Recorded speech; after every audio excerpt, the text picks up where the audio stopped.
قرآن کریم میں اللہ تعالیٰ ارشاد فرماتے ہیں تمہارے لیے رسول اللہ صلی اللہ علیہ وسلم کی ذات میں اسوہ حسنہ ہے۔ اور ایک آیت میں اللہ تعالیٰ ارشاد فرماتے ہیں وَمِنَ النَّاسِ مَن يَشْتَرِي لَهْوَ الْحَدِيثِ، کچھ لوگ ایسے ہیں جو فضول قسم کی چیزیں خریدتے ہیں لِيُضِلَّ عَن سَبِيلِ اللَّهِ بِغَيْرِ علم، تاکہ لوگوں کو گمراہ کریں،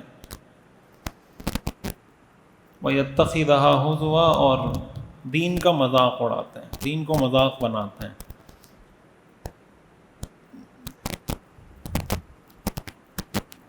حضور علیہ الصلاۃ والسلام، ہر انسان، ہر مسلمان یہ بات جانتا ہے کہ ہمارے لیے آئیڈیل شخصیت وہ ہمارے آقا حضرت محمد مصطفیٰ صلی اللہ علیہ وسلم کی ہے۔ ایک ہے کہ اس کو ہم زبانی کلامی یہ بات کہیں کہ ہمارے رول ماڈل وہ ہیں، ایک ہے کہ ہم تھوڑا اس کو سمجھیں کہ کیا مطلب ہے رول ماڈل ہونے کا، تاکہ ہم اس کو پریکٹیکلی کرنے کے قابل ہو سکیں۔ دیکھیں حضور علیہ الصلاۃ والسلام نے جب لوگوں کو دین کی دعوت دینا شروع کی تو مختلف قسم کے لوگوں سے آپ کا سامنا ہوا۔ ایک حضرت خدیجہ رضی اللہ تعالی عنہ، جیسے ہی آپ غار حرا سے تشریف لائے، حضرت خدیجہ سے فرمایا کہ میرے پاس حضرت جبریل آئے تھے، تو حضرت خدیجہ نے فوراً اسلام لے آئیں، وہ بغیر کسی حیل و حجت کی، کوئی دلیل نہیں مانگی کہ کیا دلیل ہے آپ کے پاس، ایسا ہی ہے نا، فوراً ایمان لے آئیں۔ اسی لیے کہا جاتا ہے کہ سب سے پہلے ایمان لانے والی شخصیت وہ حضرت خدیجہ کی، مردوں اور عورتوں میں سب سے پہلے اسلام لانے والی شخصیت حضرت خدیجہ رضی اللہ عنہا کی ہے۔ حافظ ابن حجر رحمۃ اللہ علیہ نے یہ بات لکھی ہے کہ حضرت خدیجہ رضی اللہ تعالی عنہا کا یہ عمل اتنا بڑا ہے کہ قیامت تک جتنے لوگ اسلام لائیں گے ان سب کے اسلام کا ثواب حضرت خدیجہ کو ملے گا۔ آج تقریباً دنیا میں 2 ارب کے قریب مسلمان ہیں، تو 2 ارب مسلمانوں کے اسلام کا ثواب کس کو ملے گا؟ حضرت خدیجہ کو۔ اور اس سے پہلے کتنے آئے اور اس کے بعد کتنے آئیں گے؟ یہ ایسی فضیلت ہے جو حضرت خدیجہ کو حاصل ہے۔ کیوں؟ اس لیے کہ انہوں نے اس میں پہل کی، آگے بڑھ گئیں۔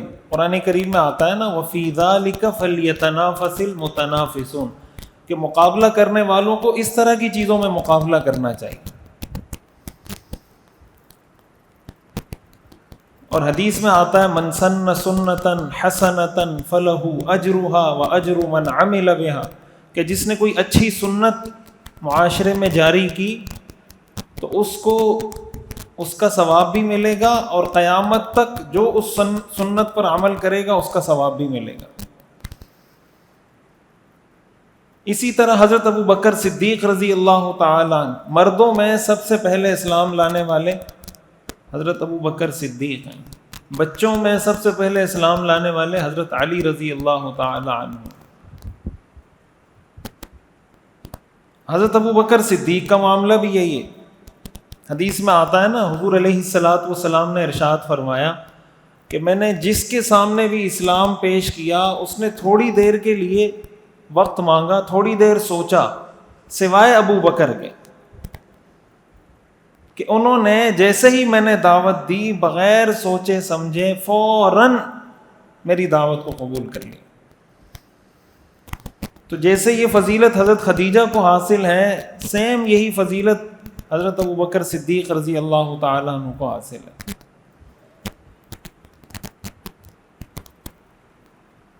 ایک تو حضور علیہ الصلاۃ والسلام سے اس طرح کے لوگوں کا آپ کو سامنا ہوا کہ آپ نے دعوت دی، انہوں نے کہا ٹھیک ہے۔ دوسری طرف دیکھیں ابو لہب کو،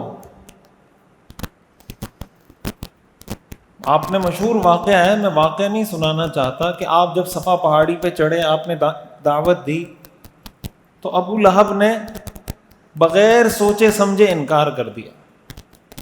ایسا ہی ہے نا، ابو لہب نے جیسے ہی حضور نے دعوت دی، آپ نے فرمایا اگر میں تمہیں یہ کہوں کہ اس پہاڑ کے پیچھے سے کوئی لشکر تم پہ حملہ کر رہا ہے تو تم میری بات کو سچا مانو گے؟ سب نے کہا آپ کو ہم نے کبھی جھوٹ بولتے ہوئے دیکھا نہیں. تو آپ نے فرمایا کہ میں تمہیں اللہ کے عذاب سے ڈرانے کے لیے آیا ہوں. تو ابو لہب نے فوراً انکار کر دی، حضور کو بددعائیں دینا شروع کر دی، جس پہ تبت یدا ابی لہب وتب نازل ہوئی. اس نے حضور کو یہ بددعا دی، اللہ نے قرآن کریم میں اس کے لیے یہ بددعا ہمیشہ کے لیے نازل کر دی، تبت یدا ابی لہب وتب، کہ ابو لہب تباہ ہو جائے. تو ایک طرف حضرت ابو بکر جیسی پرسنالٹی ہیں، حضرت خدیجہ جیسی پرسنالٹی ہیں، دوسری طرف ابو لہب جیسے لوگ ہیں، ابو جہل جیسے لوگ ہیں. اسی طرح صحابہ کرام میں کچھ صحابہ ہوتے ہیں جنہوں نے سوچا سمجھا غور کیا اور اس کے بعد وہ اسلام لے آئے. ایسے صحابہ بھی تھے اور ایسے لوگ بھی تھے کہ جنہوں نے وقت مانگا، سوچا سمجھا اور انکار کر دیا. کہ میں آپ کو بتانا چاہ رہا ہوں کہ جب ہم پریکٹیکل زندگی کی بات کرتے ہیں نا، تو معاشرے میں یہ سارے لوگ آج بھی موجود ہیں. کیا خیال ہے؟ معاشرے میں حضرت ابو بکر کا کریکٹر آج بھی موجود ہے، ابو لہب کا کریکٹر بھی موجود ہے، حضرت خدیجہ کا کریکٹر بھی موجود ہے، ابو جہل کا کریکٹر بھی. ایسا ہے یا نہیں؟ یہ کریکٹر موجود ہے. ابو جہل یا ابو لہب یہ شخصیات تو ہیں ہی. جب ہم یہ کہتے ہیں کہ ہم نے ہمارے لیے اسوہ حسنہ ہے، اس کا مطلب ہم نے اس کو ایک کریکٹر کے طور پہ دیکھا. ابھی ابو جہل والی کوالٹیز یا ابو لہب والی کوالٹیز جس میں پائی جائیں گی تو وہ وہی کریکٹر ہے. ابو لہب کا کریکٹر کیا تھا؟ بغیر سوچے سمجھے دین کی بات کو مسترد کر دینا. یہ ابو لہب کا کریکٹر تھا کہ میں نے سوچنا بھی نہیں، سمجھنے کی کوشش ہی نہیں کرنی.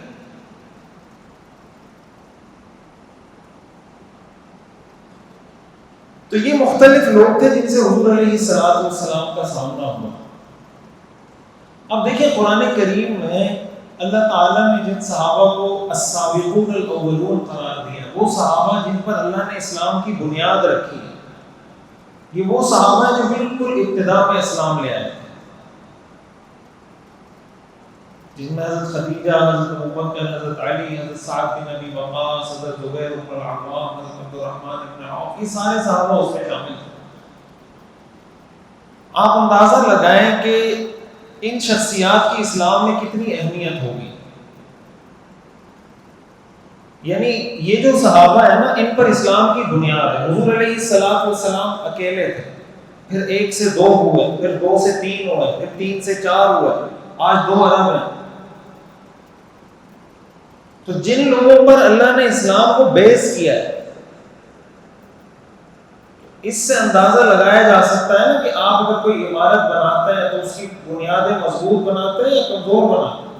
آپ نے اگر 100 منزلہ عمارت کھڑی کرنی ہو تو اس کی بنیادیں مضبوط ہوتی ہیں کمزور ہوتی ہیں.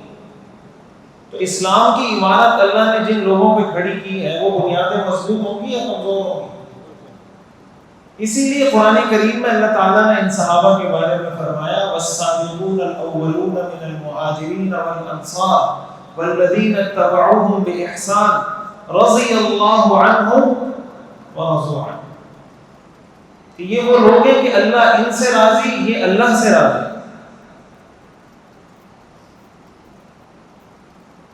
اب سمجھنے کی بات یہ ہے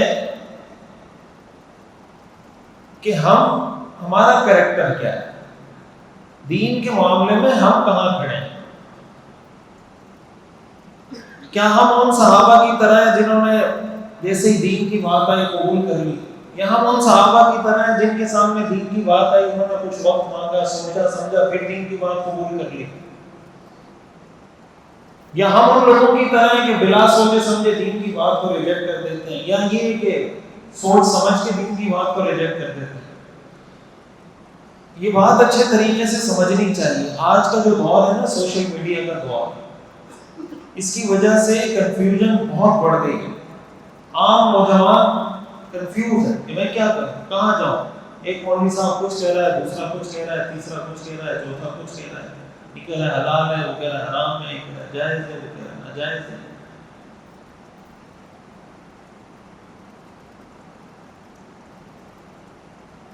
ایسی صورتحال کے اندر سب سے پہلے ہمیں یہ دیکھنا چاہیے کہ اللہ تعالیٰ نے اس دین کی بنیاد جن شخصیات پہ رکھی تھی وہ یہی صحابہ تھے. تو قرآن کریم کا اور حدیث کا صحابہ کرام کی نظر میں کیا فہم معتبر تھا, انہوں نے قرآن حدیث کا کیا ترجمہ بتایا, کیا تشریح بتائی, کیا مفہوم بتایا. اسی کو اہل السنہ والجماعت کہتے ہیں. اہل السنہ والجماعت کا مطلب کیا ہے؟ سنت سے مراد حضور علیہ السلام کی سنت, اور جماعت سے مراد صحابہ کی جماعت. یہ جو کہتے ہیں نا ہم اہل السنہ والجماعت, تو اہل السنہ والجماعت کا مطلب سنت کو ماننے والے اور صحابہ کی جماعت کو ماننے والے. تو یہ ہماری پہچان ہے نا اہل السنہ والجماعت, کہ سنت کو ماننے والے اور جماعت صحابہ کو ماننے والے. یہ ہماری پہچان ہے کہ ہم دین کے اس فہم کو معتبر مانتے ہیں جو فہم, جو سمجھ صحابہ کو آئی. اگر کوئی آدمی یہ کہتا ہے کہ مجھے دین کی وہ سمجھ آئی ہے جو صحابہ کو نہیں آئی, ہم اس سمجھ کو, اس فہم کو معتبر نہیں مانتے.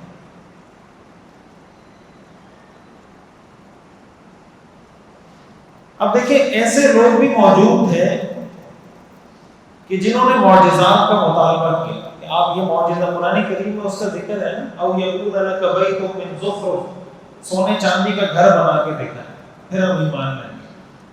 او ترقی فی السماء, یہ ہمارے سامنے آسمان پہ سیڑھی لگائیں چڑھیں. حضور سے یہ مطالبہ کر رہے ہیں, یہ قرآن کریم کی آیات ہے. اور آگے کہنے لگے وَلَن نُؤْمِنَ لِرُقِيِّكَ حَتَّى تُنَزِّلَ عَلَيْنَا كِتَابًا نَقْرَأُهُ, کہ آپ اگر ہمارے سامنے سیڑھی لگا کر آسمان پہ چڑھ جائیں ہم پھر بھی ایمان نہیں لائیں. وَلَن نُؤْمِنَ لِرُقِيِّكَ حَتَّى تُنَزِّلَ عَلَيْنَا كِتَابًا نَقْرَأُهُ, ہاں اگر آپ ہمارے سامنے چڑھیں, سیڑھی لگا کر آسمان پہ جائیں خالی ہاتھ, پھر آسمان سے واپسی پر آپ کے ہاتھ میں کتاب ہو, پھر ہم ایمان لائیں. سمجھ آ رہی بات؟ یہ قرآن کریم کی آیات ہیں. اللہ تعالیٰ نے فرمایا قل, آپ کہہ دیجئے سبحان ربی هل كنت الا بشر, میں تو بشر ہوں, میں نے تو کوئی ایسا دعویٰ نہیں کیا کہ میرے پاس کوئی دیومالائی طاقتیں ہیں, کوئی میرے پاس ایسی طاقتیں جو تمہارے پاس نہیں. میرا تو ایسا کوئی دعویٰ نہیں ہے. میں نے تو یہ دعویٰ کیا ہے کہ میں اللہ کا رسول ہوں, لیکن ہوں بشر. تو یہ مطالبات مجھ سے کیوں کرتے ہو؟ اور اللہ تعالیٰ نے قرآن کریم میں اس کا جواب بھی دیا. 8واں پارہ جہاں سے شروع ہوتا ہے, 8واں پارہ وَلَوْ أَنَّنَا نَزَّلْنَا إِلَيْهِمُ الْمَلَائِكَةَ وَكَلَّمَهُمُ الْمَوْتَى وَحَشَرْنَا عَلَيْهِمْ كُلَّ شَيْءٍ قُبُلًا مَا كَانُوا لِيُؤْمِنُوا.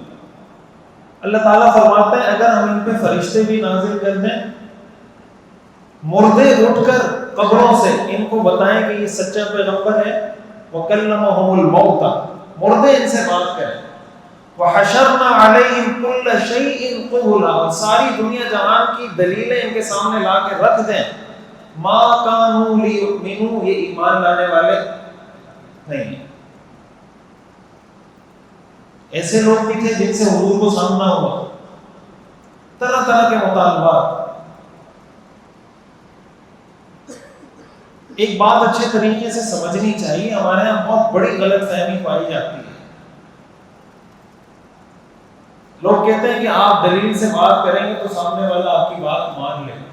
ہر سامنے والا دلیل سے بات نہیں مانتا. ہر سامنے والا آپ کا مخاطب دلیل سے بات, اگر ایسا ہوتا تو اللہ کے رسول سے زیادہ دلیلیں کسی کے پاس نہیں ہیں. ایسا ہے یا نہیں؟ اللہ کے رسول سے زیادہ دلیلیں کسی کے پاس ہو سکتی ہیں.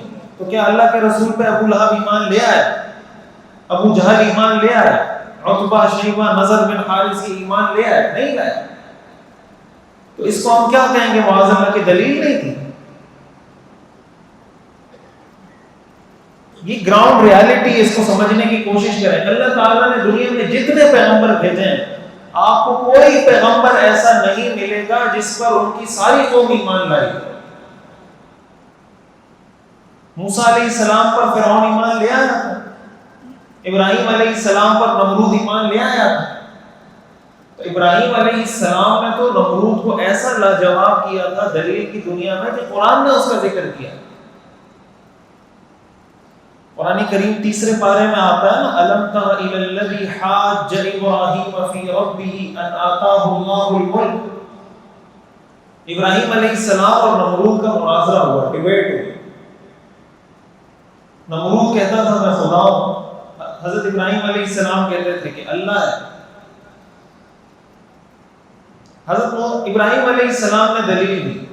حضرت ابراہیم علیہ السلام نے فرمایا ربی الذی یحیی و یمیت، میرا رب وہ ہے جو زندہ کرتا ہے اور جو مارتا ہے. نمرود نے کہا انا احیی و امیت، میں بھی زندہ کرتا ہوں اور مارتا ہوں.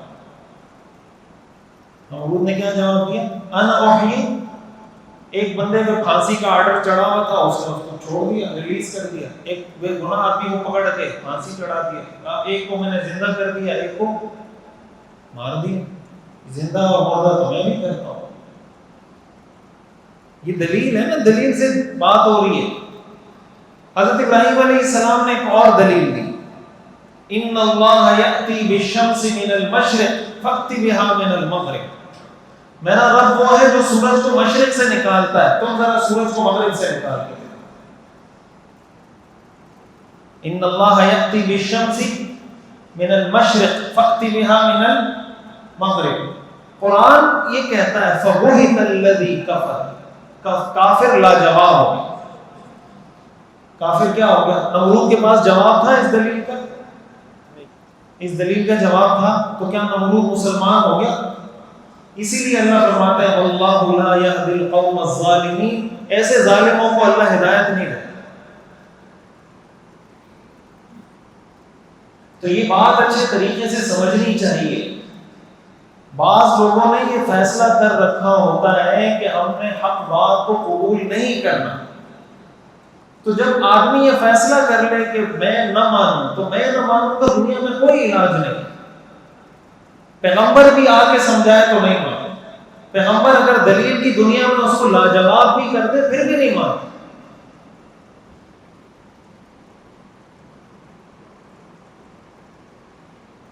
تو ایک چیز یہ بھی بڑی کلیئر ہونی چاہیے. تو میں یہ عرض کر رہا تھا کہ صحابہ کرام کی جو زندگی ہمیں ملتی ہے، یا حضور علیہ الصلوۃ والسلام کو جن لوگوں سے سامنا ہوا آپ کا، آج بھی دنیا میں اس طرح کے لوگ موجود ہیں. ایک طبقہ وہ تھا جنہوں نے، قرآن کریم میں آتا ہے نا جو آیت میں نے پڑھی، وَمِنَ النَّاسِ مَن يَشْتَرِي لَهْوَ الْحَدِيثِ لِيُضِلَّ عَن سَبِيلِ اللَّهِ بِغَيْرِ عِلْمٍ. نضر بن حارث یہ بھی اسلام کے بڑے دشمنوں میں سے ایک دشمن تھا. اس نے کیا کیا؟ اس نے لوگوں کو کہا کہ تمہیں محمد صلی اللہ علیہ وسلم پچھلی قوموں کے قصے سناتے ہیں، قوم عاد، قوم ثمود، فرعون، نمرود. میں تمہیں لیٹسٹ قصے سناؤں. فارس کے بادشاہوں کے قصے یاد کر کے آیا تھا اور اب میں یہی سناتا ہوں. تو عاد اور ثمود تو بہت پرانی قوم ہے، میں تمہیں جدید قصے سناتا ہوں. روم کے بادشاہوں کے قصے سناتا ہوں، فارس کے بادشاہوں کے قصے سناتا ہوں. اور تاریخ کی کتابوں میں لکھا ہے کہ سیرت کی کتابوں میں کہ وہ وہاں سے اس نے گانا گانے والی باندی لے خریدی اور اس کو مکہ میں لے کر آیا کہ وہاں پہ جو لوگ قرآن سننے جایا کرتے تھے نا، تو ان کو کہتا تھا کہ قرآن سننے مت جاؤ، یہ میں باندی لے کر آیا ہوں، یہ بہت اچھے گانے گاتی ہے، اس کے پاس جاؤ. قرآن کریم میں اس کا ذکر موجود ہے. سورہ لقمان کی 4-5 آیت ہے، وَمِنَ النَّاسِ مَن يَشْتَرِي لَهْوَ الْحَدِيثِ لِيُضِلَّ عَن سَبِيلِ اللَّهِ بِغَيْرِ عِلْمٍ۔ اللہ فرماتے ہیں کچھ لوگ ایسے ہیں جو اس طرح کی فضول چیزیں خریدتے ہیں اور لوگوں کو اللہ کے دین سے گمراہ کرنے کی کوشش کرتے ہیں۔ یہ ایک حربہ تھا جو اس زمانے سے اختیار کیا گیا، قرآن کے مقابلے میں، دین کے مقابلے میں کوئی آلٹرنیٹ پیش کرے جس میں لوگ مشغول ہو جائیں، وہ چاہے میوزک ہو، وہ چاہے قصے کہانیاں ہوں، وہ چاہے کچھ بھی ہو، دین کے مقابلے میں کوئی چیز لا کے پیش کر دیں جس میں لوگوں کا انٹرسٹ زیادہ ہو۔ اب جب ان کا انٹرسٹ کہانیوں میں، میوزک میں، ناچ گانے میں، ڈانس میں زیادہ ہوگا تو قرآن کون سنے گا؟ بھائی لوگوں کا جس طرح کا انٹرسٹ ناچ گانے میں، میوزک میں ہوتا ہے، قرآن میں اس طرح کا انٹرسٹ تھوڑی ہوتا ہے۔ قرآن میں تو ادب کے ساتھ آپ کو بیٹھنا پڑتا ہے، وضو کرنا پڑتا ہے، تمیز سے اس کو پڑھنا پڑتا ہے۔ ناچ گانے میں تو آزادی۔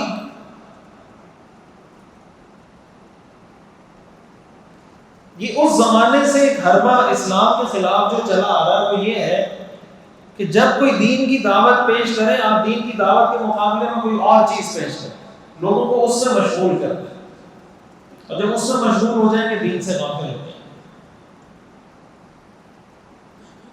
یہ میں اصل میں یہ بات عرض کرنا چاہتا ہوں کہ ہم جو یہ آیت پڑھتے ہیں لَقَدْ كَانَ لَكُمْ فِي رَسُولِ اللَّهِ أُسْوَةٌ حَسَنَةٌ، تو ہمیں سمجھ میں آئے کہ اسوہ حسنہ کا کیا مطلب ہے۔ ان ساری چیزوں سے آج ہمیں بھی واسطہ پڑتا ہے، آپ کو بھی پڑتا ہے۔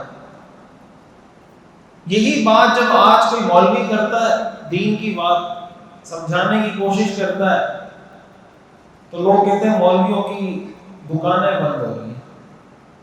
اگر آپ کو کوئی سمجھانے کی کوشش کرے تو لوگ کہتے ہیں مولویوں کی دکانیں بند ہو گئی۔ سیم یہی طعنہ حضرت انبیاء کرام علیہ السلام کو بھی ملا ہے۔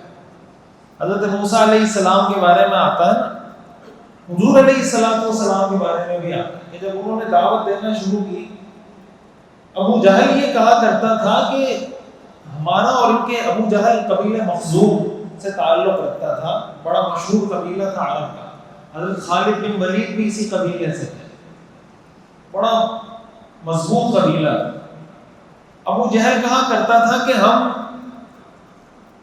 انہوں نے سخاوت شروع کی، ہم نے بھی سخاوت شروع کی، انہوں نے یہ اچھا کام شروع کیا، ہم نے بھی اچھا کام شروع کیا، ہم ہر چیز میں ان کے جب برابر آ گئے تو ان کے قبیلے کے ایک آدمی نے نبوت کا دعویٰ کر دیا کہ کسی طرح ان کا قبیلہ ہم سے کیا ہو جائے، اوپر ہو جائے۔ یہ ابو جہل کی سٹیٹمنٹ تھی کہ اصل میں یہ ہمارے قبیلے سے مقابلہ بازی کر رہے تھے کہ کسی طرح ہمارے قبیلے اور یہ ہمارے قبیلے سے اوپر ہو جائیں، جو اچھا کام یہ کرتے ہیں ہم بھی وہ کرتے ہیں۔ یہ مہمان نوازی انہوں نے شروع کی، ہم نے بھی شروع کر دی، انہوں نے سخاوت شروع کی، ہم نے بھی شروع کر دی۔ اب جب ان کے پاس ہمارے مقابلے کی کوئی چیز نہیں تھی تو انہوں نے کیا کیا، نبوت کا دعویٰ کیا تاکہ ہم سے۔ اب آپ مجھے بتائیں کہ اللہ کے رسول کا نبوت کا دعویٰ کیا، اس کا یہ پس منظر؟ وہ کوئی قبیلے کے نبی تھے، کسی خاص قوم کے، قریش کے نبی تھے، لیکن ابو جہل یہی کہا کرتا تھا۔ فرعون اور حضرت موسیٰ علیہ السلام کا جب مقابلہ ہوا، آپ جانتے ہیں فرعون جادوگروں کو لے کر آیا، پورا تفصیلی واقعہ ہے نا قرآن میں۔ جادوگروں نے اپنا کرتب پیش کیا، حضرت موسیٰ علیہ السلام نے لاٹھی پھینکی، وہ سارا اژدہا بن کے سب کو سمیٹ لیا اس نے۔ تو پھر فرعون کے پاس جب کوئی جواب نہیں بچا تو اس نے کہا کہ اصل میں موسیٰ علیہ السلام مصر کی حکومت حاصل کرنا چاہتا ہے اور تمہیں اپنا غلام بنانا چاہتا ہے۔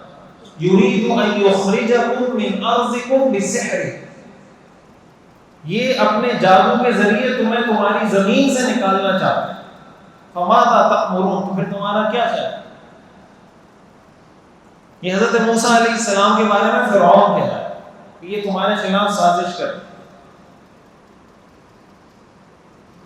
دیکھیں ایک بات اچھے طریقے سے سمجھیں، ہمارے جو نوجوان کنفیوز ہو رہے ہوتے ہیں، دیکھیں مثال کے طور پر یہ گلاس ہے نا، یہ گلاس ساری دنیا کو پتہ ہے، آپ کسی کو بھی دکھائیں گے وہ کہے گا یہ گلاس ایسا ہی ہے۔ اب مثال کے طور پر آپ تھوڑا سا یوٹیوب اور فیس بک اور سوشل میڈیا کی دنیا سے پہلے کی دنیا بھی دیکھیں نا. یوٹیوب کو آیا ہے کتنا عرصہ ہوا ہوگا, 20-25 سال سے زیادہ تو نہیں ہوا. فیس بک کو تو شاید 20 سال بھی نہیں ہوئے. 20-25 سال پہلے بھی تو دنیا تھی نا. اس یوٹیوب اور اس فیس بک سے پہلے بھی دنیا تھی نہیں تھی. اب مثال کے طور پر یہ گلاس ہے جو 1400 سال سے گلاس چلا ہے, ٹھیک ہے, ساری دنیا کہتی ہے یہ گلاس. اب کسی نے یوٹیوب چینل بنایا اور اس نے ویڈیو بنائی, اور اس نے ویڈیو یہ بنائی کہ یہ گلاس نہیں, یہ اسٹیل ہے.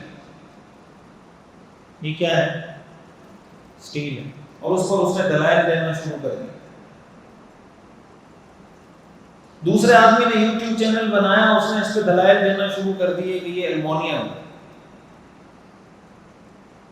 تیسرے آدمی نے یوٹیوب چینل بنایا, اس نے دلائل دینا شروع کر دیے کہ یہ پلاسٹک ہے. سمجھ آ رہی بات؟ چوتھے نے بنایا کہ یہ تانبا ہے. اب جب نوجوان کے سامنے گیا, وہ کہہ رہے ہیں یار, ایک بندہ کہتا ہے گلاس ہے, دوسرا کہتا ہے اسٹیل ہے, تیسرا کہتا ہے ایلومینیم ہے, چوتھا کہتا ہے تانبا ہے, میں کیا کرتا ہوں؟ فرقے پیدا ہو گئے. کیا ہو گئے؟ فرقہ واریت. ایک یہ کہہ رہا ہے, ایک یہ کہہ رہا ہے, ایک یہ کہہ رہا ہے. اب ہمارے لوگ کیا کرتے ہیں؟ ہمارے لوگ سب کو ایک ہی لاٹھی سے ہانکتے ہیں. اب اس میں غلط کون ہے؟ اس میں صحیح کون ہے؟ جو آدمی یہ کہہ رہا ہے کہ یہ کیا ہے؟ گلاس. ایسا ہی ہے. اور غلط باقی جتنے وہ سارے کیا ہیں؟ غلط ہیں. اس لیے کہ وہ تو ابھی یوٹیوب بننے کے بعد آئے وہ لوگ. جب تک یوٹیوب نہیں تھا اس وقت تک یہ بیانیہ ہی نہیں تھا کہ یہ اسٹیل ہے. جب تک فیس بک یوٹیوب نہیں تھا, یہ چینل نہیں تھے, اس وقت تک یہ بیانیہ موجود ہی نہیں تھا, ایگزسٹ ہی نہیں کرتا تھا کہ یہ پلاسٹک ہے. تو اتنی عقل اللہ نے ہمیں نہیں دی. یہ دین کوئی آج نازل ہوا ہے. یہ 1400 سال سے جو دین چلا آ رہا تھا, سب بتا رہے تھے کہ یہ گلاس ہے. اب اگر کوئی آدمی کہے نہیں یہ گلاس ہے, تو دوسرا آدمی ویڈیو ریکارڈ کروا دے, اصل میں اس کی دکان بند ہو رہی ہے اس لیے کہہ رہا ہے یہ گلاس ہے. اس کی دکان بند ہو رہی ہے اس لیے کیا کہہ رہا ہے یہ گلاس. اور لوگ کہیں گے دیکھیں ہاں صحیح بات کر رہا ہے, وہ دلیل سے بات کر رہا ہے, دکانوں کا مسئلہ ہے. کون سی دکانیں کھول کے رکھی ہوئی ہیں مولویوں نے؟ آپ لوگ دکانیں چلا سکتے ہیں تو مولوی صاحب بھی کوئی کاروبار کر سکتا ہے. آپ لوگوں کے 4 ہاتھ ہیں اور مولوی کے 2 ہاتھ ہوتے ہیں. کیا ہے کہ آپ لوگوں کا دماغ زیادہ کام کرتا ہے اور مولوی کا دماغ کام نہیں کرتا؟ یا آپ کی آنکھیں 8-4 ہیں اور مولوی کی 2 آنکھیں؟ کیا مسئلہ ہے؟ مولوی جو بات کرتا ہے وہ یہ بات کرتا ہے, اس بات کو سمجھیں کہ ہم قرآن حدیث کا وہ فہم, قرآن حدیث کی وہ سمجھ, قرآن حدیث کا وہ مطلب اور مفہوم معتبر مانیں گے جو صحابہ نے سمجھا ہے. سمپل بات. اگر آج کے دور میں کوئی آ کے قرآن حدیث کا کوئی اور مفہوم ہمارے سامنے بیان کرتا ہے, ہم اس کو قبول نہیں کریں. قرآن کریم میں اللہ تعالیٰ نے ارشاد فرمایا, مَن یُشَاقِقِ الرَّسُولَ مِن بَعْدِ مَا تَبَيَّنَ لَهُ الْهُدَىٰ وَيَتَّبِعْ غَيْرَ سَبِيلِ الْمُؤْمِنِينَ نُوَلِّهِ مَا تَوَلَّىٰ وَنُصْلِهِ جَهَنَّمَ. اللہ تعالیٰ فرماتے ہیں جو مومنین کے راستے سے ہٹ کے کسی اور راستے پہ چلے گا ہم اس کو جہنم میں داخل کریں. قرآن کریم میں اللہ تعالیٰ نے صحابہ کو معیار ایمان قرار دیا نا, فَإِنْ آمَنُوا بِمِثْلِ مَا آمَنْتُمْ بِهِ فَقَدِ اهْتَدَوْا. اگر یہ لوگ ایسے ایمان لے آئے جیسے صحابہ ایمان لائے ہیں تو یہ ہدایت پا لیں گے.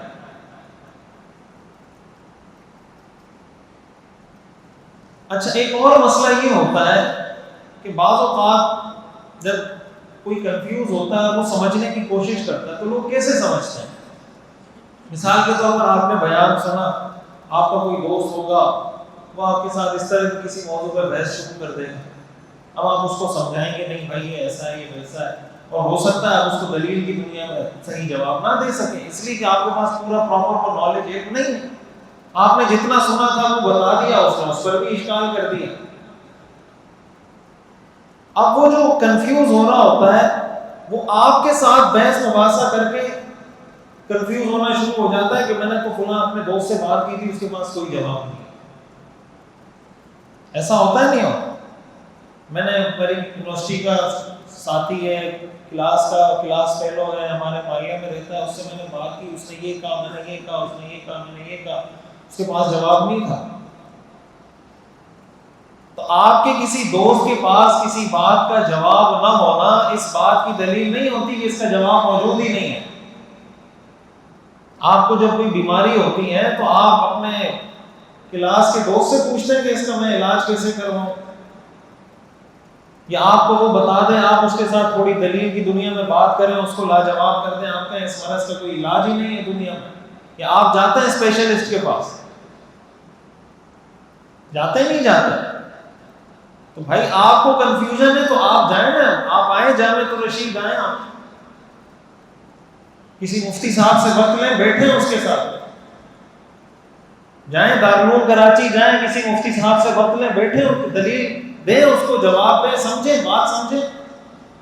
بنوری ٹاؤن چلے جائیں، ان کے سامنے بات رکھیں، ہم کسی مفتی صاحب سے وقت لیں، بیٹھیں ان کے ساتھ.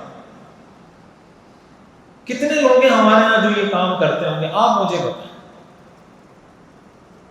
ایسے لوگ ہیں کہ جو کنفیوز ہوا اور آیا ہو، بھائی کہ میں کنفیوز ہوں، میرے ساتھ بیٹھے مجھے.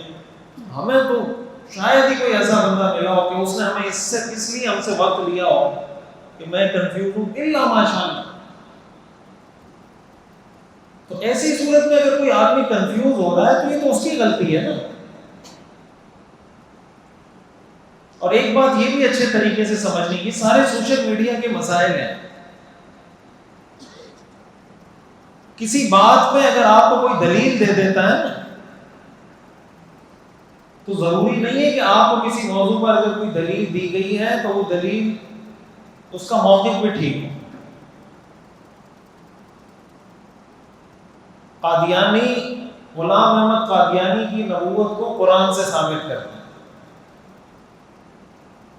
غلام احمد قادیانی کی نبوت کو قادیانی کہاں سے ثابت کرتے ہیں؟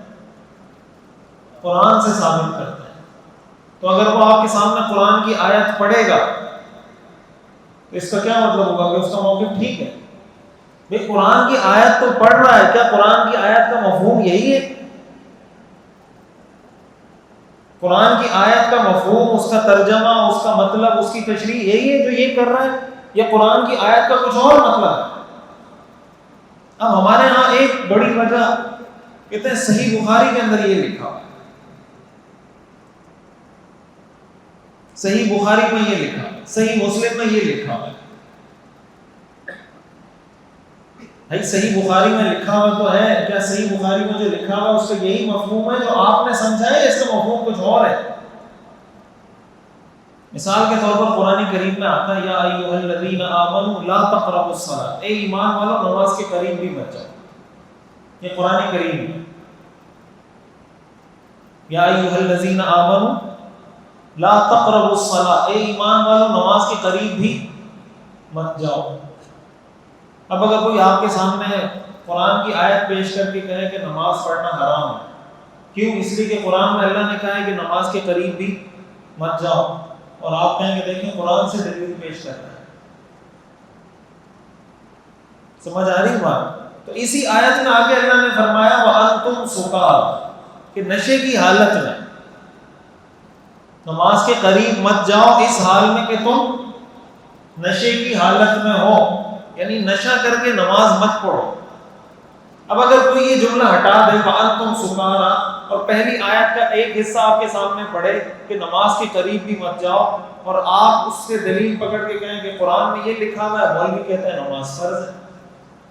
آپ کو مولوی کہے کہ نماز فرض ہے، آپ کہیں آپ کی دکان بند ہو رہی ہے اس لیے آپ کہہ رہے ہیں نماز فرض ہے. آپ اس لیے کہہ رہے ہیں کہ نماز فرض ہے کہ آپ کی دکان بند ہو رہی ہے. نہیں، دکان بند نہیں ہو رہی، قرآن میں لکھا ہوا ہے اقیموا الصلاۃ. اب ہوتا کیا ہے، آپ کے سامنے اگر کوئی حدیث آتی ہے یا حدیث کا کوئی ایک حصہ آتا ہے، ایک عام آدمی کو نہیں پتا کہ اس موضوع پر حدیث کی باقی کتابوں میں کیا کیا حدیث ہیں. ایسا ہے یا نہیں؟ ایک موضوع ہے نکاح کا مسئلہ ہے، طلاق کا مسئلہ ہے، خلا کا مسئلہ ہے، کوئی بھی مسئلہ ہے دنیا جہاں، اس پر آپ کے سامنے کسی نے ایک حدیث پیش کی اور کسی مفتی صاحب نے جو آپ کو مسئلہ بتایا تھا، آپ کو یہ لگا کہ یہ مسئلہ اس حدیث کے خلاف ہے. مثلاً آپ کو مفتی صاحب نے کہا تھا کہ نماز فرض ہے، اور کسی نے آپ کے سامنے یہ آیت پڑھی کہ نماز کے قریب بھی مت جاؤ، تو آپ کو یہی لگے گا نا کہ مفتی صاحب نے جو مسئلہ بتایا تھا وہ قرآن کے خلاف ہے. لیکن حقیقت میں خلاف ہے قرآن کے. حقیقت میں مفتی صاحب نے جو یہ فتویٰ دیا ہے کہ نماز فرض ہے، کیا یہ فتویٰ قرآن کے خلاف ہے؟ لیکن اگر آیت وہ والی پیش کرے گا تو خلاف لگے گا نہیں لگے گا؟ ایک عام آدمی کو ساری قرآنی آیات کا، ساری احادیث کا پتہ نہیں ہوتا کہ اس موضوع پر کہاں کہاں کون سی حدیثوں میں کیا کیا بات کی گئی ہے، تو وہ کنفیوز ہو جاتا ہے. کہتے ہیں دیکھیں حدیث میں یہ لکھا ہوا ہے اور مفتی صاحب یہ فتویٰ دے رہے ہیں. بھائی عام آدمی کرنے کا کام نہیں ہے یہ فیصلہ کہ وہ یہ فیصلہ کرے کہ حدیث میں یہ لکھا ہوا ہے اور مفتی صاحب یہ فتویٰ دے رہے ہیں. یا تو پھر آپ مفتی بن جائیں. لوگ کہتے ہیں مولوی دین کے ٹھیکیدار. دین کے کیا ہیں؟ ٹھیکیدار اگر ہوتے تو پھر تو کسی کو مفتی بننے نہ دیتے. ہم تو لوگوں کی محنتیں کرتے ہیں بھائی عالم بن جاؤ. ایسا ہے یا نہیں؟ علماء لوگوں کی محنت کرتے نہیں کرتے؟ اپنے بچوں کو حافظ بناؤ، عالم بناؤ، محنت کرتے نہیں کرتے؟ تو اگر ٹھیکیدار ہوتے تو محنتیں کرتے ہیں لوگوں کی. وہ تو یہ کہتے ہیں کہ بھائی میرا بیٹا عالم بنے گا، تمہارا بیٹا عالم نہیں بن سکتا، اس لیے کہ میں ٹھیکیدار ہوں. ٹھیکیدار تو ایسا ہوتا ہے نا. یہ جامعۃ الرشید اتنا بڑا ادارہ کس لیے؟ اسی لیے کہ قوم کے بچے عالم بنے. تو اگر ٹھیکیداری سسٹم ہوتا تو پھر تو مدرسہ بنانے کی کوئی ضرورت نہیں تھی. جیسے عیسائیوں میں پوپ ہوتے ہیں، پاپائیت ہے، اس ٹائپ کی کوئی چیز ہوتی کہ بس میرے پاس ہے یہ مذہبی پیشوائی تو میرے پاس ہی رہنی چاہیے، کسی اور کے پاس نہیں جا سکتی.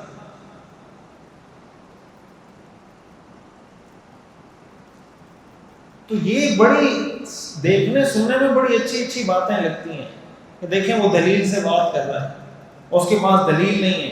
نہیں، میں دلیل کی بات مانتا ہوں. ہر آدمی دلیل سے بات نہیں مانتا. یہ گراؤنڈ ریالٹی ہے. میں نے آپ کو مثالیں اسی لیے دی، فرعون کی، نمرود کی، ابو جہل کی، ابو لہب کی. ان سب کو انبیاء نے دلیل کی دنیا میں لاجواب کیا تھا، لیکن یہ پھر بھی نہیں مانے تھے.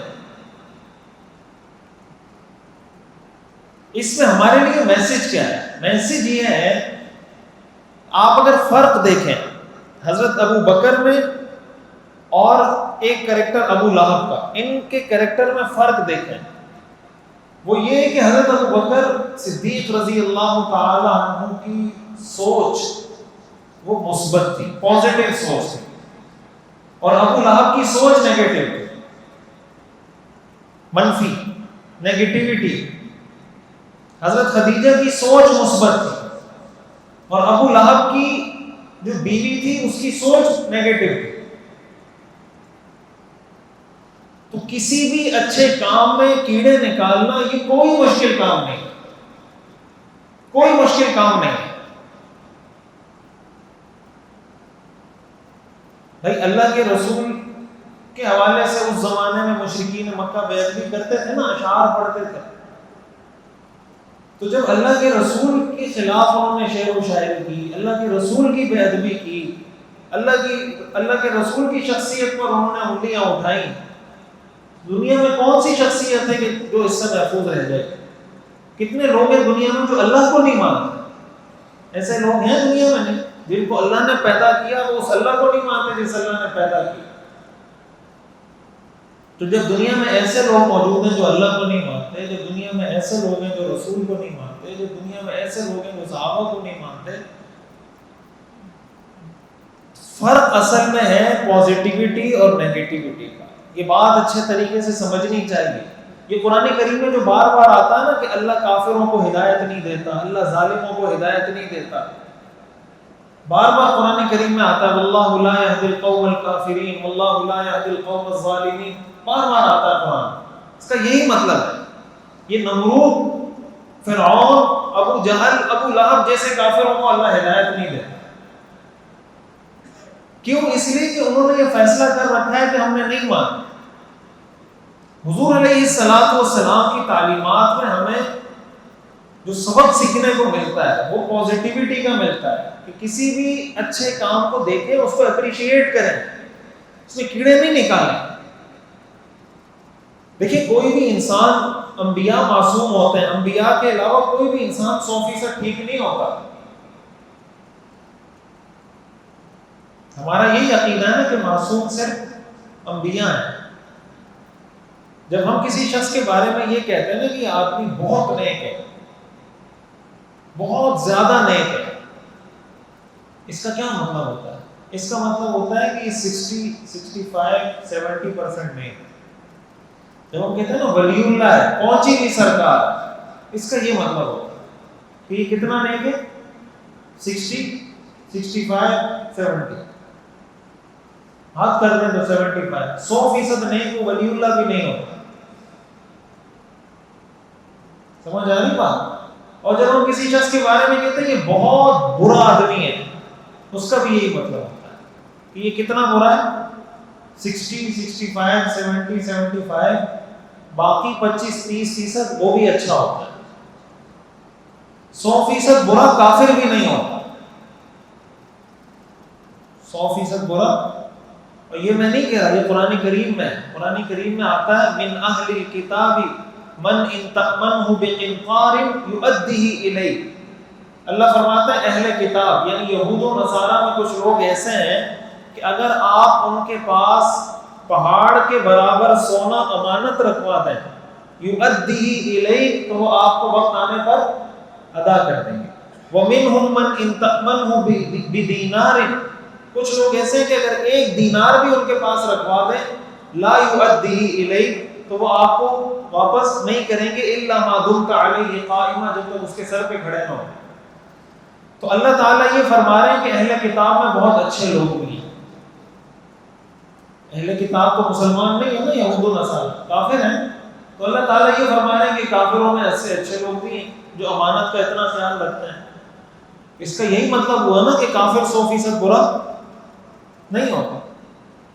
آپ مجھے بتائیں کہ حضور علیہ السلام جس معاشرے میں تشریف لائے تھے اس کے اندر کتنی برائیاں تھیں۔ شرک تھا، بت پرستی تھی، شراب نوشی تھی، بیٹیوں کو زندہ درگور کرتے تھے، عورتوں کو میراث نہیں ملتی تھی، طرح طرح کی برائیاں تھی نہیں تھی۔ لیکن اس معاشرے کو اللہ کے رسول نے تبدیل کیا یا نہیں کیا؟ وہ معاشرہ تبدیل ہوا نہیں ہوا؟ دنیا کے لیے مثال بنا، وہ معاشرہ نہیں بنا۔ تو اگر حضور علیہ السلام کا مائنڈ سیٹ نیگیٹو ہوتا تو کیا ہم اس معاشرے کو تبدیل کر سکتے تھے؟ بتائیں، اگر آپ یہ سوچتے کہ یار یہ تو شراب بھی پیتے ہیں، بتوں کے سامنے بھی جھکتے ہیں، یہ بھی کرتے ہیں، بیٹیوں کو بھی زندہ درگور کرتے ہیں، عورتوں کو میراث بھی نہیں دیتے، فلاں فلاں فلاں فلاں، یہ تو ٹھیک ہو ہی نہیں سکتے۔ تو ٹھیک ہوتے وہ لوگ؟ تو ٹھیک ہوئے یا نہیں ہوئے؟ ہوئے نا ٹھیک، دنیا کے لیے مثال بنے نہیں بنے؟ یہ لقد کان لکم فی رسول اللہ اسوۃ حسنہ، یہ اسوہ حسنہ ہے کہ اس سوسائٹی کو آپ نے کیسے چینج کیا۔ نیگیٹو مائنڈ سیٹ والا آدمی دنیا میں کوئی ترقی حاصل نہیں کر سکتا کبھی بھی، تو کامیاب ہو ہی نہیں سکتا۔ ان صحابہ کرام میں جو فرق تھا، جو میں آپ سے جو بات سمجھانا چاہ رہا ہوں کہ ایک کریکٹر حضرت ابو بکر کا ہے، ایک کریکٹر ابو لہب کا ہے، فرق پازیٹیوٹی اور نیگیٹیوٹی کا ہے۔ انہوں نے مثبت چیز کو مثبت لیا۔ تو میں یہ بات بتا رہا تھا، اس میں بھی جو میسج ہے ہمارے لیے، ہمارے یہاں کیا ہوتا ہے کہ کسی سیاسی پارٹی کا کارکن بنتا ہے تو وہ اس سیاسی پارٹی کے لیڈر کو 100% حق پہ سمجھتا ہے، اور اپنی مخالف سیاسی پارٹی کے لیڈر کو 100% غلط۔ ایسا ہے نہیں؟ تو کیا یہ رویہ قرآن کریم اور حدیث کے مطابق ہے؟ جب ہم یہ طے کر رہے ہیں، ہم کیا قرآن ہمیں بتا رہا ہے کہ کوئی انسان 100% ٹھیک نہیں ہو سکتا۔ میں اس سے بڑھ کر آگے بڑھ کر ایک مشہور واقعہ ہے حدیث کی کتابوں میں، صحیح حدیث میں جو آیت الکرسی کی فضیلت ہے کہ حضرت ابو ہریرہ رضی اللہ تعالیٰ عنہ کو حضور نے ایک مرتبہ کچھ نگرانی عطا کی کہ یہ چیزیں اس کی حفاظت کریں۔ رات کو شیطان آیا، چوری کرنے لگ گیا، سنا ہوگا آپ نے، بڑا مشہور واقعہ ہے. حضرت ابو ہریرہ نے پکڑ لیا تو اس نے وہ جان چھڑا کے چلا گیا. اگلے دن پھر آیا چوری کرنے، حضرت ابو ہریرہ نے پھر پکڑا، پھر اس نے جان چھڑائی. تیسرے دن پھر آیا، حضرت ابو ہریرہ نے پکڑا اور کہا اب میں نہیں چھوڑوں، اب میں تمہیں اللہ کے رسول کی بارگاہ میں پیش کروں کہ یہ روزانہ چوری کرنا آتا ہے. تو شیطان نے کیا کہا؟ شیطان نے کہا کہ میں تمہیں ایک وظیفہ بتاتا ہوں، اگر وہ وظیفہ تم پڑھ لو تو میرا تم پہ بس نہیں چلے گا، پھر میں چوری نہیں کر سکتا، اور یہ اس شرط پہ بتاؤں گا کہ پھر تم مجھے چھوڑ دو. حضرت ابو ہریرہ نے کہا ٹھیک ہے. شیطان نے کہا آیت الکرسی پڑھ لیا، آیت الکرسی پڑھ لیا کرو، میرا بس نہیں چلے. حضرت ابو ہریرہ نے کہا ٹھیک ہے، چھوڑ دیا. جب صبح ہوئی حضور علیہ السلام کو وحی کے ذریعے بتا دیا گیا. حضور علیہ السلام نے حضرت ابو ہریرہ سے پوچھا رات کو کیا ہوا؟ حضرت ابو ہریرہ نے بتایا یا رسول اللہ 3 دن سے یہ مسئلہ ہو رہا تھا، رات کو میں نے اس کو پکڑا، اس نے یہ کہا، پورا واقعہ سنا دیا. اب حضور علیہ السلام کا جواب سنیں جو میں سمجھانا چاہ رہا ہوں بات. حضور علیہ السلام نے شیطان کے بارے میں کہا. کس کے بارے میں؟ یہ شیطان تھا نا. حضور نے فرمایا صدق وہو کذوب، کہ شیطان نے یہ بات سچ کہی ہے اگرچہ ہے وہ جھوٹا. شیطان نے یہ بات سچ کہی ہے اگرچہ ہے وہ جھوٹا. یعنی جو شیطان کی صحیح بات تھی اس کو حضور علیہ السلام نے صحیح کہا. کس کی بات کو بولے؟ شیطان کی بات کو حضور کیا کہہ رہے ہیں کہ اس نے یہ بات. تو جب شیطان اچھی بات کر سکتا ہے، آپ کی مخالف سیاسی پارٹی کا لیڈر کیوں اچھی بات نہیں کر سکتا؟ یہ لمحہ فکریہ ہے یا نہیں؟ شیطان اچھی بات کر سکتا ہے، لیکن آپ اگر پی ٹی آئی کے ہیں تو مسلم لیگ والا اچھی بات نہیں کر سکتا، اور آپ مسلم لیگ کے ہیں تو پی ٹی آئی والا اچھی بات نہیں کر سکتا. یہ کون سا دین ہے؟ کون سا اسلام؟ اسلام تو ہمیں یہ سمجھاتا ہے کہ بھائی جو ٹھیک بات کرے اس کی بات مانو، جو غلط بات کرے اس کو تنقید کرو، یہ غلط ہے. قرآن کریم میں تو ہمیں یہ کہا گیا نا کہ والدین تمہیں اگر شرک پر آمادہ کریں تو والدین کی بات ماننا بھی جائز نہیں ہے. اس کا مطلب بعض اوقات والدین بھی 100% ٹھیک نہیں ہوتے. اگر والدین گناہ کی کسی بات کی دعوت دے رہے ہیں تو وہ ٹھیک نہیں ہے. تو والد کو بھی بیٹا کہے گا کہ ابا آپ کی یہ بات میں نہیں مانوں. بیوی کو یہ حکم ہے کہ اگر کوئی شوہر خلاف شریعت کام کا حکم دے، بیوی آگے سے انکار کر دے کہ میں تمہاری یہ بات نہیں مانوں. ہمارے استاد محترم مفتی محمود حسن صاحب رحمۃ اللہ علیہ فرمایا کرتے تھے کہ ہم جب کسی کی تعریف کرتے ہیں تو اس کو فرشتہ بنا دیتے ہیں، اور جب کسی پر تنقید کرتے ہیں تو اس کو شیطان بنا دیتے ہیں. تو وہ فرمایا کرتے تھے کہ انسان نہ فرشتہ ہے، انسان نہ شیطان ہے، انسان تو انسان رہنے دیں نا اس کو. آپ کیوں کسی کو فرشتہ اور کسی کو شیطان بنانے کو تلے؟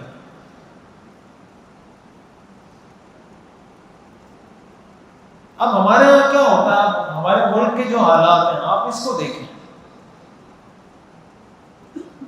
اب جب ہم سوشل میڈیا پہ کوئی پروپیگنڈا چلنا شروع ہوتا ہے، کوئی نیگیٹو کوئی بھی چیز لوگ شیئر کرنا شروع کرتے ہیں، ہمارے ہاں بنا سوچے سمجھے بغیر کسی تحقیق کے لوگ آگے شیئرنگ شروع کرتے ہیں. آپ دیکھیں ہم اپنے ملک کے خلاف کتنی باتیں کرتے ہیں.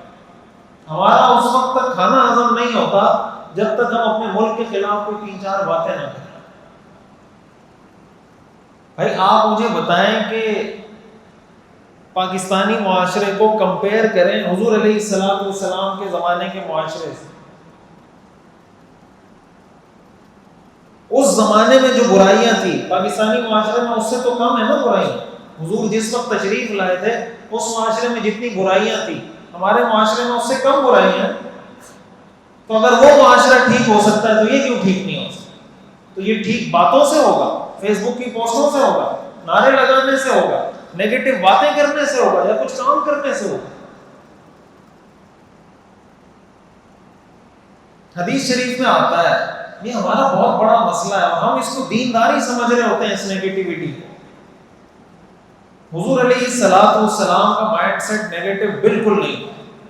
میں آپ کو اس کی ایک اور مثال دیتا ہوں. یہ صحیح بخاری کی حدیث ہے.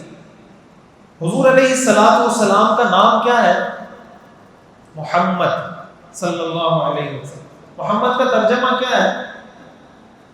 وہ شخصیت جس کی بار بار تعریف کی جائے. یہ ترجمہ ہے، معنی ہے.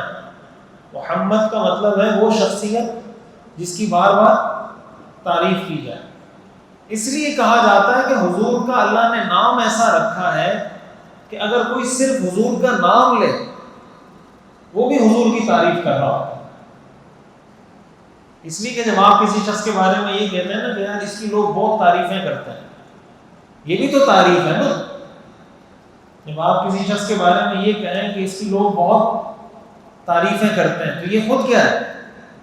تعریف ہے. تو جب ہم کہتے ہیں محمد، یہ خود تعریف ہے.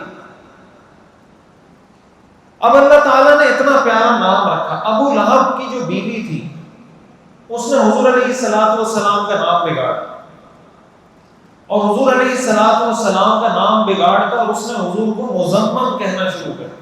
محمد کے بدلے میں مزمم. مزمم کا ترجمہ عربی میں ہے وہ شخص جس کی بار بار برائی بیان کی جائے. مذمت ہم کہتے ہیں نا اردو میں، مذمت اسی سے مزمم. وہ شخص جس کی بار بار، اب وہ حضور کی حجب کرتی تھی، گستاخی کرتی تھی. اب دیکھیں کتنا بڑا مسئلہ ہے کہ ایک آپ کے نام کو ہی بگاڑ دیا. کتنا پیارا نام اور اس نام کو کیا بنا دیا. حضور علیہ الصلوۃ والسلام کا ریئیکشن چیک کریں. یہ صحیح بخاری کی حدیث ہے، کس سے کہانی نہیں سنا. تو حضور علیہ الصلوۃ والسلام نے ایک مرتبہ صحابہ سے فرمایا الا تعجبون کیف یصرف اللہ عنی شتم قریش ولعنهم. کیا تمہیں اس بات پہ تعجب نہیں ہوتا کہ اللہ قریش کی گالیوں کو، قریش کے لعن طعن کو مجھ سے کیسے دور کرتے ہیں. یعنی وہ مجھے برا بلا کہتے ہیں، لعن طعن کرتے ہیں، گالیاں دیتے ہیں، اللہ مجھ سے وہ گالیوں کو پھیر دیتا ہے. صحابہ نے کہا نہیں ہمیں تو نہیں پتا کیسے اللہ پھیرتا ہے. حضور نے فرمایا یشتمون مذمما ویلعنون مذمما وانا محمد. یہ مذمم کو گالیاں دیتے ہیں کہ مذمم ایسا، مذمم ایسا، مذمم ایسا، مذمم ایسا، میں تو محمد ہوں. سمجھ آ رہی بات؟ یشتمون مذمما ویلعنون مذمما وانا محمد. مجھے تو کوئی ٹینشن ہی نہیں، دیتے تھے مذمم کو گالیاں. تو اگر حضور علیہ الصلوۃ والسلام کا مائنڈ سیٹ نیگیٹو ہوگا آپ یہ کہتے ہیں، بولیں آپ یہ کہتے ہیں. پازیٹو مائنڈ سیٹ والے آدمی کا یہ جواب ہوتا ہے یا نیگیٹو مائنڈ سیٹ والے کا یہ جواب؟ تو لقد کان لکم فی رسول اللہ اسوۃ حسنہ. تمہارے لیے اللہ کے رسول رول ماڈل ہیں. یہ مطلب ہے رول ماڈل ہونے. ہم نے رول ماڈل ہونے کا یہ مطلب سمجھ رکھا ہے کہ بس نماز، روزہ، زکوٰۃ، حج، ٹوپی، داڑھی، پگڑی، جبہ، اس کو ہم نے سمجھ رکھا ہے. یہ تو دین کا ایک حصہ ہے. یہ پورا دین نہیں ہے. تو یہ جو صحابہ کرام کی جو آپ شخصیات کا مطالعہ کریں گے، خود حضور علیہ الصلوۃ والسلام کی سیرت کا مطالعہ کریں گے تو یہ چیزیں ہمیں سمجھ میں آئیں گی. تو آج جو ہمارے کرنے کا کام ہے، جو آج کی گفتگو کا جو حاصل ہے، جو میسج ہے، پہلی بات یہ ہے کہ جب دین کی کوئی بات پیش کی جائے مستند اہل علم کی طرف سے، اس کو قبول کر لینا چاہیے. سمجھنا آئے تو اس کو سمجھنے کا یہ طریقہ نہیں ہے کہ آپ سوشل میڈیا پہ ایک کو سنیں، دوسرے کو سنیں، تیسرے کو سنیں، چوتھے کو سنیں. اس کا طریقہ یہ کہ کسی مستند عالم دین کے پاس جا کر بیٹھیں، اس کے سامنے اپنی بات رکھیں، سمجھیں اس سے.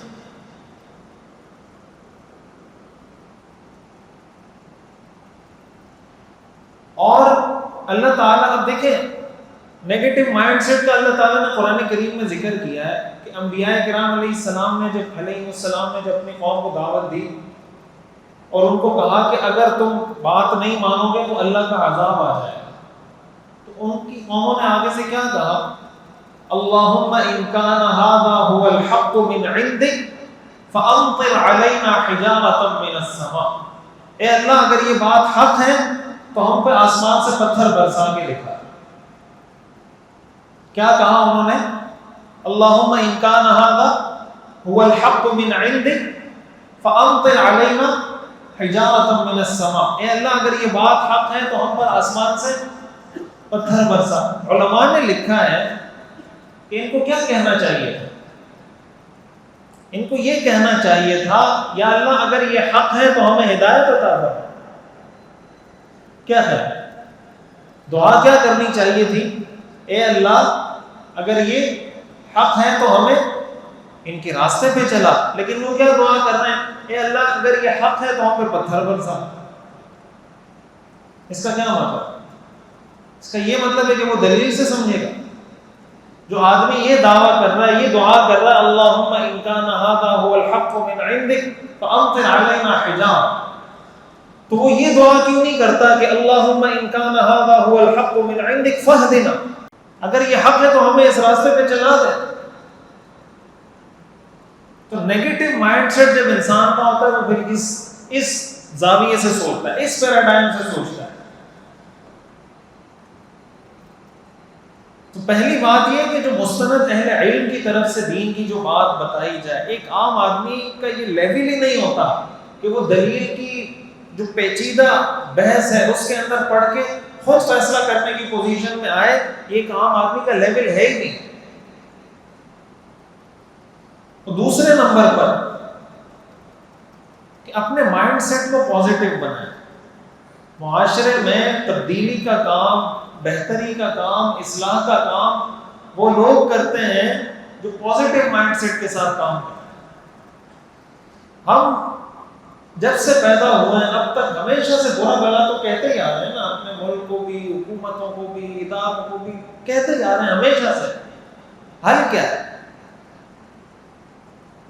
75 سال ہو گئے، کتنے ہو گئے کہتے آ رہے ہیں مسلمان، تو کیا مسائل حل ہو گئے؟ حل یہ ہے جامعۃ الرشید جیسے ادارے یہ حل ہیں۔ جامعۃ الرشید والے اب برا بھلا نہیں کہتے، لوگ کہتے ہیں دیکھیں یہ بوٹ پالیشی ہیں، یہ حکومت کے پٹھو ہیں، یہ حکومت کی بات مانتے ہیں۔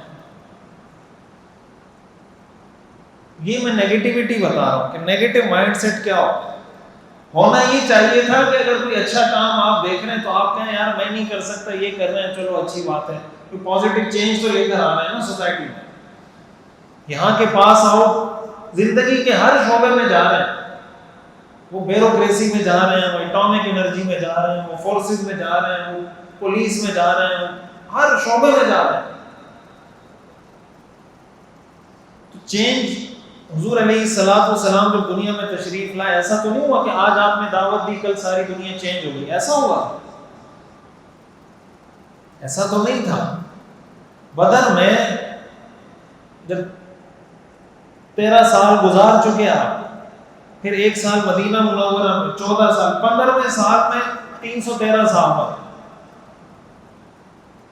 15ویں سال میں ایک پیغمبر کی محنت سے اتنے لوگ تیار ہو گئے۔ لیکن پھر جب وہ فتح مکہ ہوا اور رأیت الناس يدخلون فی دین اللہ افواجا، پھر فوج در فوج لوگ مسلمان ہونا شروع ہو گئے، پھر ایک ماحول بن گیا۔ مولانا ابوالکلام آزاد نے لکھا ہے کہ 100 سال بھی گزر جائیں تو بر صغیر میں رہنے والی جو قومیں ہیں یہ کبھی اپنے لیڈروں کے بارے میں، اپنے لیڈرز کے بارے میں خوشگوار نہیں ہو سکتی، ہمیشہ بدگمانی کرتے۔ وہی بدگمانی، وہی نیگیٹیوٹی ہے۔ تو بھائی کوئی پازیٹیو کام، آپ ایسے اسکول بنائیں، آپ ایسے کالجز بنائیں، آپ ایسی یونیورسٹیز بنائیں کہ آپ جو سمجھتے ہیں کہ یار یہ مائنڈ سیٹ ایک بچے کا ہونا چاہیے ملک کے لیے، اس قوم کی ترقی کے لیے، میں ایسا اسکول بناؤں گا، میں ایسا کالج بناؤں گا، میں ایسی یونیورسٹی بناؤں گا، میں ایسا مدرسہ بناؤں گا جس میں اس طریقے سے میں تربیت کروں گا تاکہ ہمارے معاشرے کے مسائل حل ہوں۔ کب تک ہم لکیر پیٹتے رہیں گے، اس سے تھوڑی مسائل حل ہوں۔ دنیا میں جب بھی کام کیا ایسے ہی لوگوں نے کیا۔ تو آج کا جو دوسرا اہم میسج اور پیغام اور سبق ہے وہ یہ کہ سوشل میڈیا پہ جو پروپیگنڈا، جو نیگیٹیوٹی ہم پھیلا رہے ہوتے ہیں نا، اس کا ہم حصہ بن رہے ہوتے ہیں۔ اس وقت دیکھیں پوری دنیا کے اندر اتنی بات تو طے ہے نا کہ مسلمانوں کے خلاف سازشیں کی جاتی ہیں، مسلم ملکوں کے خلاف سازشیں کی جاتی ہیں، اتنی بات تو طے ہے۔ بعض لوگ اس کا بھی انکار کرتے ہیں، یعنی مسلمانوں کے بارے میں ہمارا پرسپشن نیگیٹو ہوتا ہے اور کافروں کے بارے میں پازیٹو ہوتا ہے۔ عجیب بات نہیں؟ قرآن میں آتا ہے اشداء علی الکفار رحماء بینہم۔ بعض لوگ کہتے ہیں نہیں کوئی سازش نہیں ہوتی، یہ سازش نہیں ہوتی تو فلسطین پر قبضہ کس نے کیا؟ یہ بغیر سازش کے قبضہ کیا اسرائیل نے۔ یہ فلسطین میں جو کچھ ہو رہا ہے یہ بغیر سازش کے ہو رہا ہے۔ یہ کوئی سازش کی ہوگی تو فلسطین پہ قبضہ کیا۔ تو اگر نہیں ہوتی سازش ہے تو یہ کیا کر رہے ہیں ساری دنیا میں؟ یہ کیا ہو رہا ہے مسلمانوں کے ساتھ؟ ہم کہتے ہیں یہودی 100 سال کی سازشیں کرتے ہیں، تو ہم کیا کرتے ہیں؟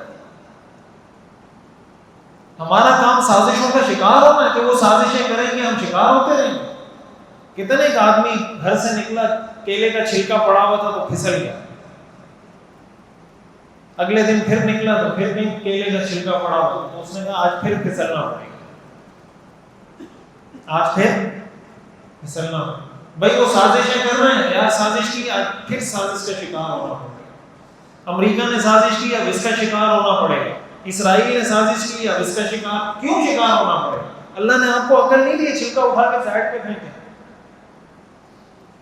وہ سازش کر سکتے ہیں، وہ 50 سال کی منصوبہ بندی کر سکتے ہیں، تو مسلمان ایسے تھنک ٹینک نہیں بنا سکتے جو آئندہ 100 سال کی منصوبہ بندی کریں؟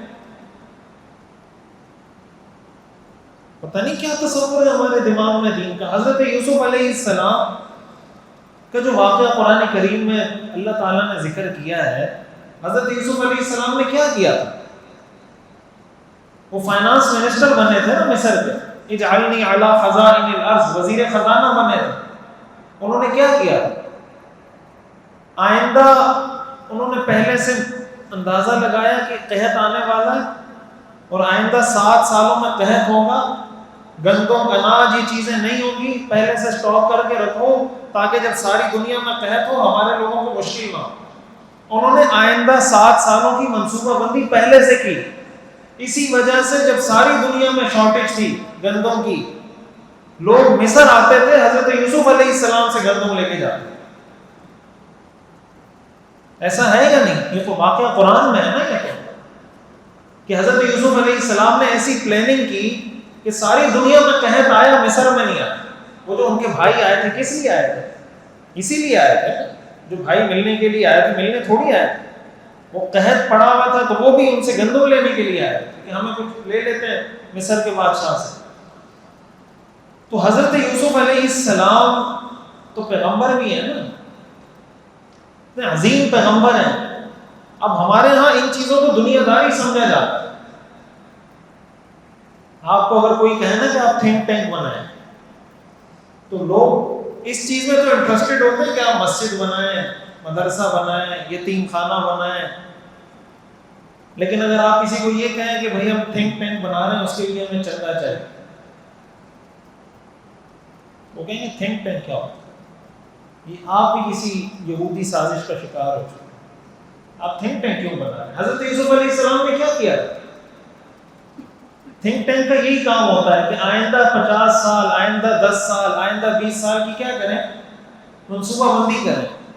تو حضرت یوسف علیہ السلام نے یہ کیا تھا، اور یہ واقعہ قرآن میں اللہ نے اسی لیے ذکر کیا ہے کہ ہم بھی یہ کام کریں۔ قرآن قصے کہانیوں کی کتاب نہیں ہے، قرآن نے یہ واقعات ذکر اسی لیے کیے کہ اس سے سبق حاصل کرو۔ ہم کیا سبق حاصل کریں؟ ہم تو کہتے ہیں انہوں نے سازش کی، ہم اس کا شکار ہو گئے۔ بھائی آپ کوئی ایسی سازش کریں کہ وہ آپ کی سازش کا شکار، یا کم از کم ان کی سازشوں کو تو ناکام کریں نا۔ اگر انہوں نے ہماری سیکولر کیا ہے، ہم نے اس تعلیمی نظام کو اسلامی بنانے کے لیے کیا کیا ہے. یہ ایک الگ تفصیلی موضوع ہے، لیکن عرض کرنے کا مقصد یہ ہے کہ یہ جو دین کا محدود تصور ہے، یہ جو دین کا محدود تصور ہے، اس سے تھوڑا باہر نکل کے آؤٹ آف دا باکس جا کے سوچیں تھوڑا. کیا قرآن کریم کی 30 پاروں کے اندر صرف نماز، روزہ، حج، زکوٰۃ، قربانی، داڑھی، ٹوپی، پگڑی، یہی 30 پاروں میں، یا اور بھی کچھ ہے؟ 30 پارے ہیں. یہ جو اتنے انبیاء کے واقعات قرآن نے ذکر کیے، کیوں کیے ہیں؟ تو یہ اصل دعوت فکر ہے، لمحہ فکریہ ہے، سوچنے سمجھنے کی چیز ہے کہ ہم نیگیٹیوٹی کو پروموٹ کرنے کے بجائے، نیگیٹیوٹی پھیلانے کے بجائے کسی پازیٹیو کام کا حصہ بنیں. آپ جب نیگیٹیوٹی پھیلائیں گے اس کا فائدہ دشمن کو ہوگا، اس کا نقصان آپ کو ہوگا. اب جب دشمن سازشیں کر رہا ہے اور ہمیں یہ پتہ ہے کہ وہ 50 سال کے منصوبے بنا رہا ہے، 100 سال کے منصوبے بنا رہا ہے، تو آپ کو نہیں لگتا کہ پاکستان کے خلاف بھی انہوں نے کوئی منصوبہ بنایا ہوگا؟ یا وہ چین سے بیٹھے ہیں کہ نہیں ٹھیک ہے پاکستان سے ہمیں، بھائی ان کو مسئلہ ہر اسلامی ملک سے، ہر مسلمان سے مسئلہ ہے. تو اس کے اندر کتنا بڑا ہاتھ ان دشمنوں کا ہوگا کہ اس ملک کو کمزور کیا جائے. تو اگر ہم کسی پروپیگنڈے کا شکار ہو کر، کوئی نیگیٹیوٹی پھیلا کر اپنے ملک کو کمزور کر رہے ہیں، اگرچہ وہ حقیقت ہی کیوں نہ ہو، ہر حقیقت بیان کرنے کی تھوڑی ہوتی ہے. بھائی کسی کا والد کوئی غلط کام کر رہا ہو تو ساری دنیا میں ڈنڈورا پیٹتا ہے میرا والد یہ غلط کام کر رہا ہے، فیس بک پہ پوسٹر شیئر کرتا ہے کہ میرے والد نے یہ غلط کام کیا، یا وہ اس کو چھپاتا ہے. کسی کی بیٹی کوئی غلط کام کرے، وہ فیس بک پہ پوسٹر کرتا ہے کہ میری بیٹی نے یہ غلط کام کیا ہے، یہ وہ چھپاتا ہے اس کو. بھائی کوئی غلط کام ہو رہا ہے، اس غلط کام کو آپ شیئر کریں گے، اس سے مسائل حل ہوں گے، یا اس کے لیے کوئی پازیٹیو کام کریں گے، اس سے حل ہوں گے. تو اس پر ہمیں سوچنے سمجھنے کی ضرورت ہے کہ ہمارے مسائل کا حل کس چیز میں. یہ اس وقت تک ممکن نہیں ہے جب تک ہم اپنے مائنڈ سیٹ کو پازیٹیو نہ بنائیں. اور یہ ہمیں پتہ ہونا چاہیے کہ ہمارے خلاف، اس ملک کے خلاف، علماء کے خلاف ہمیشہ سے سازشیں ہوتی رہی ہیں، آج بھی ہو رہی ہیں. آج کے دور میں ان کے ہاتھ میں سوشل میڈیا کا ہتھیار آ رہا ہے. کوئی بھی چیز وہ پوسٹ ڈالتے ہیں، ہم لوگ اس کو شیئر کرنا شروع کرتے ہیں، ان کے جو مقاصد ہیں اس میں کامیابی حاصل ہو رہی ہے. تو پازیٹیو چینج کا حصہ بنے، پازیٹیو کام کرنے والوں کا حصہ بنے. لیڈر وہ نہیں ہوتا جو قوم کے پیچھے چلتا ہے، لیڈر وہ ہوتا ہے جو قوم کو اپنے پیچھے چلاتا ہے. آج کل لیڈرز کا سب سے بڑا مسئلہ یہ ہے، لوگ علماء سے یہ ڈیمانڈ کر رہے ہوتے ہیں کہ آپ وہ بات کریں. اب یہ باتیں ہم کر رہے ہیں، یہ سوشل میڈیا پہ جائیں گی، لوگ اس پہ بھی گالیاں دینا شروع کر دیں. تو کیا ہمیں زیادہ شوق ہے گالیاں کھانے کا؟ ہمیں اچھا لگتا ہے لوگ ہمیں گالیاں دیں؟ کیا ہے، کس کو اچھا لگتا ہے؟ ہمیں کوئی شوق ہے گالیاں کھانے کا؟ ہمیں پتہ ہے یہ بات لوگ سنیں گے، گالیاں دیں گے، ہم پھر بھی کر رہے ہیں. تو ہیرو ہم نے بننا ہوتا تو ہیرو تو ہم یہ بنتے ہیں کہ جو بات عوام کر رہی ہے ویل ڈن، زبردست، اور دبا کر. ہیرو تو ہم اس سے بنتے ہیں. کیا خیال ہے؟ ان باتوں سے تو کوئی ہیرو نہیں بنتا جو باتیں ہم کر رہے ہیں. ان باتوں سے تو لعنت ہوتی ہے، تانا ہوتا ہے، گالیاں پڑتی ہیں، برا بھلا کہا جاتا ہے، تعریف تو نہیں ہوتی. لیکن اس کی کوئی پرواہ ہمیں نہیں ہے. ہمیں پرواہ اس لیے نہیں کہ جو چیز قرآن حدیث کی روشنی میں ہم صحیح سمجھتے ہیں اور ہم سمجھتے ہیں کہ یہ نجات کا راستہ ہے، یہ اس راستے پہ چلیں گے تو کچھ آگے راستے کھلیں گے، اور جس راستے پہ ہم لوگ چل پڑے ہیں یہ ہمیں بند گلی کی طرف لے کے جانا ہے. یہ ہمارے مسائل کو حل نہیں کرے گا، ہمیں اور مشکلات کا شکار کرے گا. لقد کان لکم فی رسول اللہ اسوۃ، یہ بس دماغ میں رکھیں. اللہ کے رسول جس معاشرے میں آئے تھے وہ معاشرہ کیسا تھا، پھر وہ معاشرہ کیسے ہو گیا. آج کا معاشرہ، اگر اس معاشرے میں کوئی مسئلے مسائل ہیں، ہم نے اس اسوہ حسنہ کو سامنے رکھ کر کوشش کرنی ہے کہ ہم اس معاشرے کے لیے کوئی پازیٹیو چینج لا سکیں. اللہ تعالیٰ ہمیں سمجھنے کی اور عمل کرنے کی توفیق عطا فرمائے. وآخر دعوانا الحمدللہ رب العالمین. سبحانک اللہم و بحمدک، نشهد ان لا الہ الا انت نستغفرک و نتوب